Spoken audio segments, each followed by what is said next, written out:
Hello students, this is the last lecture for companies, lecture 5, and in this lecture I'm going to be doing question 813. So this is question 813 and it requires us to prepare the statement of changes in equity of Drake's Limited for the year ended 28th of February 2006 in accordance with IFRS. IFRS stands for International Financial Reporting Standards. And when we teach you companies, we are as far as possible complying with IFRS standards. And comparative amounts are not required. In FRK 1-to-1, we will never ask you for comparative amounts, but it is actually an IFRS requirement that you need to show last year's figures next to this year's figures. But you don't have to worry about it for this course. So let's read the question, but bearing in mind that we have to do the statement of changes in equity. So Drake's Limited commenced business on the 1st of March 2000. Just important to note that's a few years ago because we're now dealing with 28th of February 2006. They are telling us about the authorized capital. Now, if we had to do a note to the financial statements, that's where this information would appear. 500,000 ordinary no par value shares and 150,000 redeemable preference shares of no par value. The authorized capital is the capital that the company registers at the time that it gets incorporated, and that's the maximum number of shares that a company could issue. It doesn't have to issue all of them, and most companies don't, but it's the maximum number they could issue if they wanted to.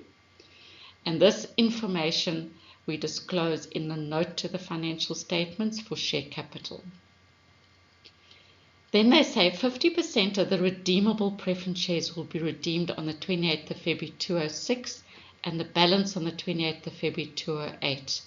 So these redeemable preference shares have a fixed redemption date. In fact, there are two fixed redemption dates. The one is 28th of February 2006, which is the last day of the current year, and the other is in 2 years' time. So these redeemable preference shares are actually going to be part of liabilities because we have to pay the amounts back, and the dividend of 15 cents per share will be part of interest expense because the preference share amount is a liability. They give us the following financial information on the 28th of February 2005. So please take note, this is at the beginning of the current year, the end of last year, the beginning of the current year. They tell us ordinary share capital. We had shares issued at R2.50 each. The total value is 750,000. Redeemable preference shares, we have 150,000 shares issued. The total value in rands is 100,000. Retained earnings at the beginning of the year, 210,000, and revaluation reserve, 40,000. Now, if we think about the statement of changes in equity, we will have a column for ordinary share capital. We won't have a column for preference shares because our preference shares are liabilities, not equity. We will have a column for retained earnings, and we will have a column for revaluation reserve. So there'll be 3 columns plus a total column in our statement of changes in equity. Then they give us information for the year ended February 2006. They tell us that the first provisional tax payment was made on the 31st of August 2005, and that's correct. What normally happens is you have to make your first payment within 6 months into the financial year. So if your financial year started on the 1st of March 2005, 6 months later is the 31st of August, and we had to make our first provisional tax payment. The second one has to be made by the end of the financial year. Remember, provisional tax payments are payments that you're making in advance of tax that you owe for the year. So the second one is due by the last date of the financial year. Both of the provisional tax payments were based on taxable income of 500,000 for the previous year. So remember, when we make our provisional tax payments, we actually don't know what the final taxable income will be for the current year. So we normally base it on the taxable income of prior years, which was done in this case. Then they tell us the taxable income for 2006, on which income tax expense has to be provided for this year, is 600,000. This question doesn't require it, but I am actually going to show you the SARS, or the current tax payable account. Remember, SARS stands for South African Revenue Services, and I'm going to show you as well, which is required in the question, the tax calculation. So for year ended February 2006, we have to calculate tax on 600,000. When we calculate how much is owing to SARS, we have to subtract the amounts that we've already paid.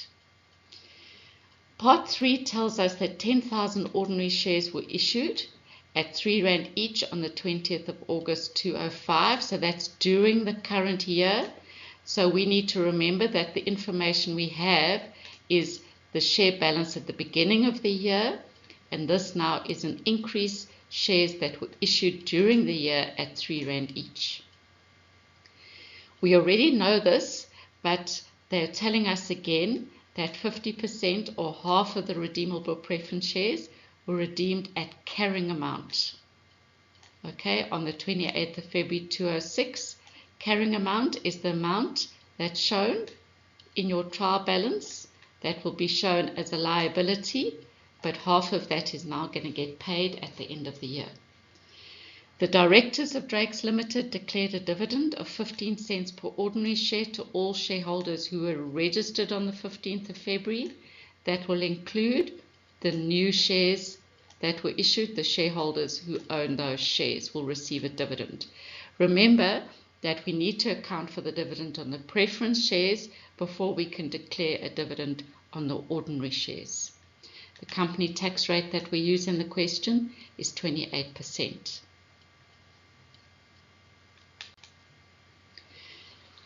In order to do the statement of changes in equity, I've decided to recreate the profit or loss account and the retained earnings account. You don't have to do this as part of the required. I've done this to show you what these general ledger accounts would look like, and they also help us in calculating the amounts that need to go into the statement of changes in equity. So if we look at our profit and loss account, the information that I've put here that we get given in the question is that there is a balance, there is a profit or taxable income for the year of 600,000. Now we don't know what the amount is of the gross profit, we don't know what the amount is of the sundry expenses and so on, but we do know that the profit for the year is 600,000, and that's the amount on which tax is going to get calculated. We also know that these preference shares in this company are redeemable, which means the dividends on the preference shares would be considered to be part of interest. So if you take the amount of the preference shares that are in issue, there are 150,000 shares, that's the number, sorry, not the amount. There's 150,000 shares and the dividend is 15 cents per share. So 150,000 shares were out there in issue during the whole of the year.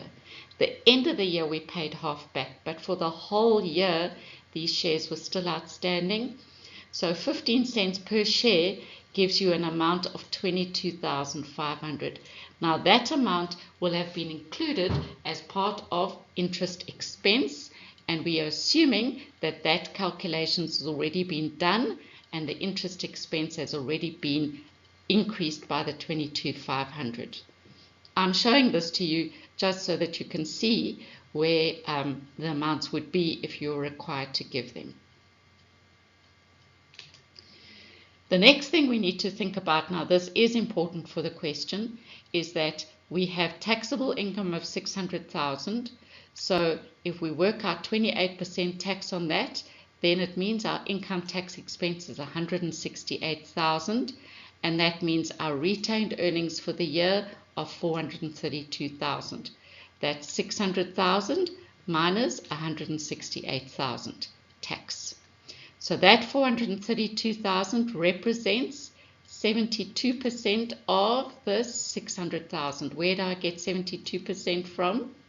Well, 72 plus 28 gives you 100. So 28% is deducted for tax. If your original amount was 100%, it means you are left with 72%. You see that sometimes in the solutions they use the 72%. The 72% is 432,000 represents 72% of what's left over after tax of your taxable income. So that 432,000 goes to your retained earnings account. The retained earnings account had an opening balance of 210,000 that was given to us, and then the 432,000 is the profit after tax for the year. Then we have to calculate the dividends on ordinary shares. Remember, the dividends on preference shares we've already calculated as interest. In the question, they've told us that the total amount of ordinary share capital is 750,000. They didn't tell us how many shares were in issue, but they do tell us that the value of the issue price per share was 2 Rand. So if you take 750,000 divided by 2 Rand, it means there were 375,000 shares that were already out and had been issued at the beginning of the year. 375,000 times 2 gives you 750,000. So we had 375,000 shares in issue at the beginning of the year. We issued another 10,000 during the year, and that gives us 385,000 shares that were on hand at the date when dividends were declared, and the dividend is 15 cents a share. So if you take 385,000 shares times 15 cents a share, you get 46,500 Rand. So now, if we look at our retained earnings account, on the credit side we've got 642,000. If we subtract 46,500, it leaves us with a balance of 595,500, which will be our retained earnings amount at the end of the year. Now let's look at what this looks like on the statement of changes in equity. So you'll see on the statement of changes in equity, as I said, there are 3 columns: the ordinary share capital, retained earnings, and the revaluation reserve. You will notice that there are no changes in the revaluation reserve column, so the opening and closing balances are the same. The only change during the year in the ordinary share capital column was for the shares that were issued. Remember, there were 10,000 shares issued at 3 Rand each, which gives you 30,000. So the total closing balance on ordinary share capital is 780,000. So that was relatively easy to do, that column. The retained earnings column, now we already know the amounts that need to go in there because we've calculated them when we did the general ledger account. The profit for the year is the 600,000 Rand taxable income minus the 28% tax that we already calculated from our profit and loss account. These dividends is 15 cents for every share that was in issue, and we already calculated this amount when we did our retained earnings account, and we already calculated the closing balance on retained earnings. So this is what was required in the question. You will see that the preference share capital doesn't reflect because it's a liability. In this question, the preference share capital would already have had interest that would have been paid, and because they gave us 600,000 as being the taxable income, we assumed that that taxable income was after the preference dividends had already been included as part of interest expense.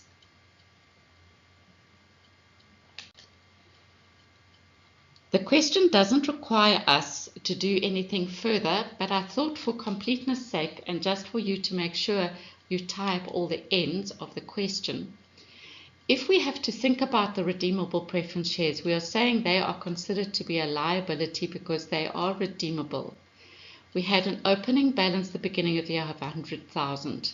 At the 28th of February, 50% gets paid back. So the journal entry is we credit bank, debit redeemable preference shares. That means we've got 50,000 still owing. That's a liability at the end of the year, and that amount is going to get paid back at the end of February 2008. So that's what your redeemable preference shares general ledger account looks like, and on your statement of financial position you would have a long-term liability of 50,000 at the end of the year. Your SARS, or your current tax payable account, is also a liability account. This one is a current liability. because you normally have to pay it within 6 months after your year-end date. That would be the 31st of August 2006. You've got to pay your final tax expense. They don't give us an opening balance for current tax payable, so I've put it in as 0. We have worked out for this year that there is 600,000 Rand of taxable income. 28% of that gives us an income tax for this year expense of 168,000. So we would have debited income tax expense, credited current tax payable with 168,000.